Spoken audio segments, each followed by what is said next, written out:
के छ अब जेठानी देउराली यताउति एन्दै हे अब न थिएसमा जति अब ओएकमा कस्तो छ नन्दहरू कस्तो के छ हैन त्यो काइला भनेको अहिले बजारमै बस्नुहुन्छ अनि साइला भनेको बिहे गरेकै छैन अब जेठो भनेको टिचर अब आतिले पहिला छिराथाङ बालसी भ्याचोक बुकमेनको अनि कान्छो बिहे गरेको कान्छो त अनि अब लु अब भोलि हामी पुग्छौँ कहिले पठाउनु हुन्छ भन्नुहुन्छ अब तपाईको छोरीको कन्ट्याक्ट होला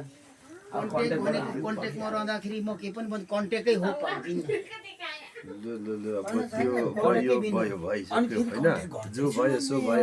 बाँधे घुमले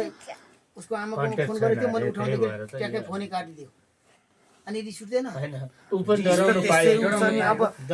आइहाल्नु भन्नु पाइयो बाबु आमालाई डाइरेक्ट म यसो भन्नु त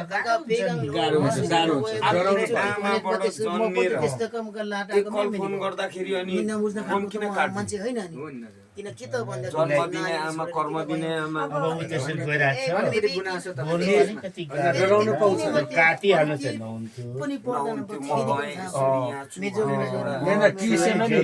डरायो त के से मेबात हैन उठाएन त डराउनु पर्यो कन्ट्याक्टमा त हुनु पर्छ म जिन्दा छु भनेर राखे अब मैले पनि अघि भने अब 5 दिन भइसक्यो लगेको अनि 5 दिन लग्दाखेरि कुनैले उता बेचबिखनमा लग्यो कि भनेर कति मान्छेको शंकासमा हिजो आज अनि फेरि अब बुवामा भनेको झापातिर छ हाम्रोमा त हैन तपाईहरुको पनि हो त्यो त अब टिचर गाउँपालिका गएको रहेछ हिजो मात्रै आइपुगेर अनि किशोर त्यो टिचरले चाहिँ हामीले चाहिँ अघि किशोर चाहिँ तुम्पाई तुम्बा बिहे गरेकै छैन मास्टर बरा हुने हो पियाबा से थेसमाल जोदेश भई त्यसैले गिम्बा झन् सारी कम्पा नारायण सुनसारन सिंहबार हो आमा तपाईहरुको छोरी यो समाउनु पर्यो अनि उमेर त मिल्दो होला नि कुम्पा गुम्मार जस्तै बाछुसँग थिसँग हाम्रो आचार्य थि कहे माइरो हाम्रो जो हे नसानी हाम्रो आचार्य के नाम खेमसिङ म्यार पहिलो कति कम जाम रे यो पहिलो सबभन्दा कान्छो त बिहे जेठो नि हात बाले उम्ला र या छर्काइदिनु भन्नु भोलिको दिन पनि सुनिने कुरा हो ठिकै छ 2 वर्षको अन्तराल रहेछ हैन त्यति त भइहाल्छ त्यो 16 17 18 20 वर्षको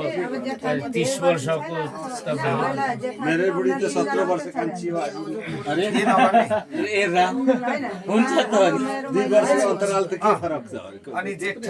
ठीक कति जना भेना कति सालको हैन माथि छोरी जोइको भरे सपना बिग्रिन्छ 1 वर्षको अन्तराल पुरा गरी बस्यो मिलिहाल्यो त भनेर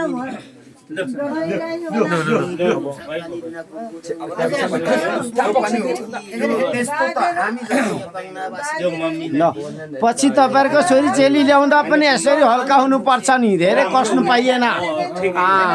भोलि पर्सि हामी पनि अचार पनि यत्रै ल्याउँछु भोलि पर्सि हामी पनि अब यो हाम्रो यत्रै ल्याएको छ अलि